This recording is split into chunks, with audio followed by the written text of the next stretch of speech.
Hello बंदिया नमस्कार। सही में विंदुस आप सभी का स्वागत है। तो पिछली कक्षा में हमने देखा कि दिन महीने और साल वगैरह का कैसे हम प्रयोग करते हैं, और हमने पिछली क्लास में ये नंबर भी देखे, हमने उस पे भी कुछ हमने बात की थी, है ना। तो ये है ना, और नंबर पे भी बात की थी। तो इस वीडियो को लगातार देखते रहना, नंबर बहुत ज़रूरी है ना। तो एक बार फिर हम आज इसको पढ़ते हैं नंबर्स को, और इसके आधार पर कुछ और सवाल हैं उसको भी देखते हैं। तो जैसे ज़ेरो उमा दोइश दुएश, और पिछले वीडियो में भी मैंने आपको बताया था, और यहाँ भी, कि पुर्तगाली में यहाँ तक कि जो रोमांस लैंग्वेजेस की भाषाएं हैं, चाहे पुर्तगाली हो, स्पेनी हो, इटालियन, फ्रेंच, उन सब में क्या है कि एक जो है वो बदलता है पुल्लिंग और स्त्रीलिंग के हिसाब से, मैस्कुलिन और फेमिनिन के हिसाब से, और दो भी। ठीक है। तो चाहे एक दो हो, चाहे फिर 22 हो, 21 हो, है ना, 51 हो, 52 हो, तो ये दोनों इन सभी स्थितियों में, एक और दो की स्थितियों में हमेशा नंबर जेंडर के हिसाब से एक बदलेगा। तो अगर मैस्कुलिन होगा तो और अगर फेमिनिन है तो उमा, और अगर मैस्कुलिन प्लूरल है ना, पुल्लिंग और बहुवचन है तो दोइश, और नहीं तो फिर दुअश। ठीक है। तो अम, इसको फिर से पढ़ते हैं। Zero, uma, dois, duas, três, quatro, cinco, seis, sete, oito, nove, 10, 11, 12, 13, 14, ou 14 भी बोलते कुछ लोग, 15, 16, 17, 18, 19, 20। ठीक है। तो 20 तक तो एक फिक्स फॉर्म है। 20 के बाद से एक पैटर्न चालू हो जाएगा, 20 और एक, 20 और दो, 20 और तीन, है ना।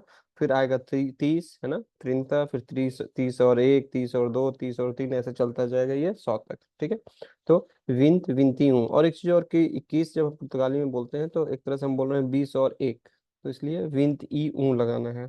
और अभी पीछे मैंने बात की कि अगर कोई 21 लड़कियां हैं, 21 कलमे हैं, तो वहां पे क्या हो जाएगा, 20 ई उमा।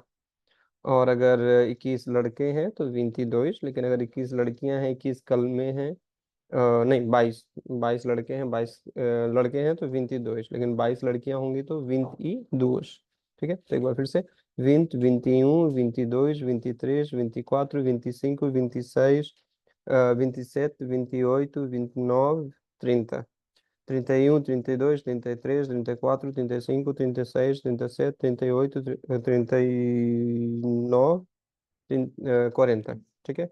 माफ कीजिए, 30 नहीं होता। ठीक है। तो जब भी 10वां आएगा तो उसके बाद अगले गिनती का नंबर चालू हो जाएगा। ठीक है।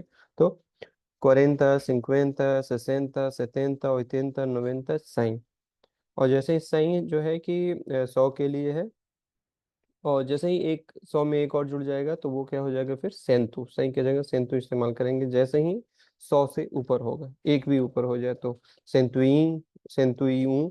उसके बाद दुजेंतुस और दुजेंतस, ट्रेजेंतुस, ट्रेजेंतस, क्वाट्रोसेंतुस, क्वाट्रोसेंतस, quinhentos, quinhentas, seiscentos, seiscentas, setecentos, setecentas, oitocentos, oitocentas, novecentos ou novecentas, 1000, 2000, 1 milhão, 2 milhões। ठीक है। तो इन नंबर्स को बार बार पढ़ना है। नंबर्स का हमें जो है कि बातचीत में कहीं कोई काम करना है, फोन नंबर पूछना है, उम्र बतानी है, तो गाड़ी का नंबर बताना है ना। तो इन सब में जो है कि इसका बहुत इस्तेमाल है। और इसके अलावा आपका आपका उच्चारण भी अच्छा होता है, और इसमें अलग अलग जो सिस्टम है, जैसे हमने सीखा है कि कोई भी शब्द ए पे खत्म हो तो उसे अ पढ़ना है, तो इसको सेते नहीं पढ़ना, क्या पढ़ेंगे, सेत। कोई भी शब्द अगर एस पे खत्म हो तो उसे श पढ़ना है ना, तो इसको क्या पढ़ेंगे, सईश। सईस नहीं, है ना, सईश। और कोई भी शब्द ओ पे खत्म हो तो हम इसे क्या पढ़ेंगे, ऊ। तो इसको लिखा हुआ है सिंको, लेकिन पढ़ेंगे क्या, सिंकू। और सी आई का कम्बिनेशन भी हमने सीखा है कि सी आई का कम्बिनेशन हमेशा हमेशा स होगा, है ना। इसको हम किंकू भी नहीं पढ़ सकते, क्या होगा। तो देखिए, सेम सी और सी, लेकिन ये वाला सी स है, ये वाला सी क है ना। तो सिंकू। तो आपका अलग अलग कॉन्टेक्स्ट के जो शब्द हैं, जो उच्चारण का तरीका है, वो भी आप सीखते जाते हैं। ठीक है। तो आगे बढ़ते हैं। इसके बाद जो है कि एक पुर्तगाली में या इंग्लिश में भी है हैव, है ना। और उसका बहुत इस्तेमाल होता है नंबर से संबंधित चीज़ों को पूछने के लिए। तो अभी पीछे हमने वर्ब सेर देखा था ना, परमानेंट कॉन्टेक्स्ट के लिए इस्तेमाल होता है। तेर होता है कोई चीज़ अगर है, तो पुर्तगाली में एक तरह से आपकी उम्र कितनी है वो भी है, आपके माता पिता, आपके बच्चे, भाई बहन, चाची चाची, इन सब में भी हम तेर इस्तेमाल कर सकते हैं। तो तेर वर्ब है और उसका कंजुगेशन क्या है? eu ताइयो, tu tens, você ela tem, nós temos, vocês eles têm। अब इससे संबंधित कुछ एग्जांपल देखते हैं, उदाहरण देखते हैं।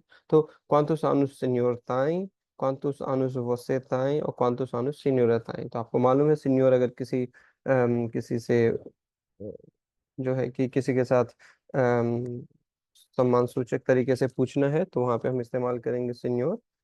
और किसी औरत से अगर सम्मानजनक तरीके से बात करनी है, पूछना है, कोई बात पूछनी है तो सिन्योर है। कौन तो सानू सिन्योर ताई और कौन तो सानू सिन्योर ताई। कोई आपका दोस्त है या आपसे छोटा है तो उसके लिए आप तू भी लगा सकते हैं, तो उस केस में आप कौन तो सानुस तू ताइस। जवाब में एव एव के साथ फिक्स है कि हमेशा तायू ही होगा, तो क्या हो जाएगा? एव तायू 22 anos, quantos irmãos tu tens? Tenho dois irmãos, tenho nenhum irmão, tenho um irmão e uma irmã। ठीक है। तेर का इस्तेमाल हम कहीं किसी जगह पे कितनी चीजें हैं उसके लिए भी, उसको बताने के लिए भी इस्तेमाल कर सकते हैं। जैसे असाला ताई 3 pessoas, कमरे में 13 लोग हैं, है ना। अमिनियम मुशीला ताई 5 livros, मेरे बैग में 5 किताबें हैं। ठीक है। अगर कहीं पे कोई आपका कमिटमेंट है तो उसके लिए भी हम तेर इस्तेमाल कर सकते हैं। ठीक है। तो मेक्षा, जैसे रिकॉर्ड कर रहे हैं ना, तो क्यों बोल रही हो? ठीक है, चुप रहोगी? पक्का? ब्रिगादो। तो जैसे अगर मान लीजिए आपका कहीं अपॉइंटमेंट है हेल्थ सेंटर में, जिसको सेंट्रो द साउद बोलते हैं पुर्तगाली में, सेंट्रो द साउद। जैसे कि सेत्रियुस में एक है हेल्थ सेंटर, है ना, सेंट्रो द साउद। तो अगर वहाँ पे आपका अपॉइंटमेंट है 12 बजे, तो ताइयो uma marcação às 12 horas no centro de saúde de Cetrius। temos 20 dias para terminar este trabalho, है ना। अगर आपको 20 दिन दिए गए हैं किस काम को खत्म करने के लिए, या आप लोगों को, तो आप लोग किसी को बोल सकते हैं temos 20 dias para terminar este trabalho। Eles não têm 200 euros para pagar a renda, है ना। अगर किसी के पास काम नहीं है और 200 यूरो नहीं है रेंट पे करने के लिए, तो रेंदा क्या है? रेंट, है ना। तो नौ ताई है। और एक चीज और कि नेगेशन देखिए हमेशा कहाँ आएगा? हमेशा वर्ब से पहले। अगर कोई एक्सुलरी वर्ब है, सहायक क्रिया है, तो सहायक क्रिया से पहले। लेकिन अगर किसी सेंटेंस में मुख्य क्रिया है, प्रिंसिपल वर्ब है, तो उसमें प्रिंसिपल वर्ब से पहले। ठीक है। तो एक बार फिर से, तो vocês têm trabalho das 11 horas às 20 horas, है ना। तो 11 से 8 बजे तक आपको काम करना है। पोर्चुगीज में 24 आवर्स का फॉर्मेट इस्तेमाल किया जा सकता है।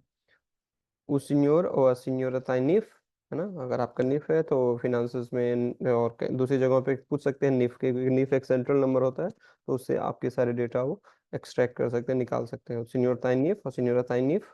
अगर आपने बोला सी तो क्वाले, तो वहाँ पे आपको नंबर बताना है ए 3 2 4 5 6 7 4 5 6। ठीक है। आपका पासपोर्ट नंबर भी कोई पूछ सकता है, qual é o seu número de passaporte? então é P3 4 5 6 7 8 9। ठीक है। तो नंबर्स जितनी बार हो सके आप उसको किसी कागज में लिख लीजिए, उसको बार बार पढ़िए, बार बार सुनिए, है ना। तो इससे भी आपकी पुर्तगाली भी अच्छी होगी, और नंबर आपको मालूम है कि कहीं पे भी आपको इस बहुत ज़रूरी है इसके लिए, किसी भी बातचीत के लिए भी, अपना काम निकालने के लिए भी। कहीं कोई चीज़ आपको मांगनी है कि ठीक है 400 नहीं, मैं 500 में काम करूंगा, 500 ज़्यादा नहीं है, 600 ठीक रहेगा, जो भी है। तो इस तरह के एक चीज़ों में आप थोड़ा सा, अगर आपको नंबर्स पुर्तगाली में बोलना आएगा तो आपके लिए भी अच्छा है। ठीक है। तो आज यहीं रुकते हैं इस वीडियो में। अगली वीडियो में कुछ नई चीज़ों के साथ हम फिर मिलते हैं आपसे। तब तक के लिए muito obrigado, adeus, धन्यवाद, नमस्कार।